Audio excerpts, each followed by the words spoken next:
Alors voici 9 nouveautés de la version 20 pour le W-langage. Première nouveauté, les fonctions dialogue et saisie peuvent maintenant utiliser directement des chaînes. Plus besoin de passer par l'assistant pour créer une question utilisée dans dialogue et saisie. Autre nouveauté, en version 20, vous bénéficiez d'un nouveau type avancé du W-langage, le type HTTP requête. Et vous avez également une nouvelle fonction W-langage, HTTP envoi. Ça vous permet de créer très facilement tous les types de requêtes HTTP. Get, post, put, delete, etc. Une nouveauté qui va vous plaire si vous avez des machines sous Linux, les fonctions SSH font leur apparition en W-langage. SSH pour Secure Shell. Les fonctions SSH du W-langage vous permettent soit d'ouvrir un terminal sur un ordinateur distant et d'y envoyer des commandes, soit d'exécuter directement une commande, une copie de fichier par exemple. Avec la version 20, SSH dans vos applications, c'est facile. Autre nouveauté très pratique, cette fois au niveau du dessin, vous connaissez tous la fonction dtexte qui permet d'écrire un texte dans une image. En version 20, vous avez une nouvelle fonction W-langage, dtexte RTF, pour écrire du texte enrichi, au format RTF, dans une image. Regardez, je fais Go, je saisis un texte en RTF, j'ajoute de l'enrichissement, par exemple, je surligne le texte, et puis nouveau, je le passe en rouge,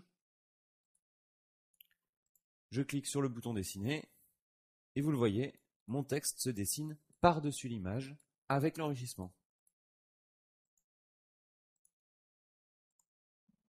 Autre nouveauté de la version 20, la nouvelle fonction W-langage numérique vers écriture financière chinoise. Alors juste pour ceux qui ne parlent pas couramment chinois, ce qu'il faut savoir c'est qu'en chinois, quand on écrit le chiffre 1, il est représenté par une barre horizontale. Le chiffre 2 est représenté par deux barres horizontales. Vous doutez bien que sur un chèque, ça peut poser problème. On passe très facilement de 1 million de yuan à 2 millions de yuan. Et du coup, les Chinois, ils ont inventé d'autres signes numériques dont ils se servent pour les écritures financières. Et bien, grâce à la version 20, vous pouvez très facilement faire un chèque en chinois. Encore une autre nouveauté, la nouvelle fonction W-langage sysdetect session verrouillée. Cette fonction, elle permet à l'application d'être prévenue lorsque la session Windows est verrouillée ou déverrouillée. Alors cette fonction, elle prend en paramètre une procédure qui sera appelée lors du verrouillage ou du déverrouillage. Par exemple, sur un verrouillage, ici l'application libère automatiquement la fiche CRM sur laquelle vous vous trouviez. Autre nouveauté très pratique, la nouvelle fonction W-langage HImportXLS. La fonction W-langage HImportXLS permet en une ligne de code d'importer les données d'une feuille Excel complète dans un fichier HFSQL. Vous lui donnez le nom du fichier HFSQL à remplir, le chemin du fichier Excel à parcourir, et c'est tout. Et pour un import personnalisé, vous pouvez même spécifier les colonnes à importer. Une autre nouveauté qui va vous simplifier la vie, la nouvelle fonction W-langage HEnregistre.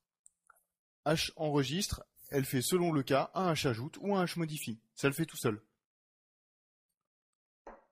Là, on vous en a montré 9, des nouveautés pratiques comme ça, et je pourrais vous en montrer 200. Je vous laisse les découvrir dans votre version 20.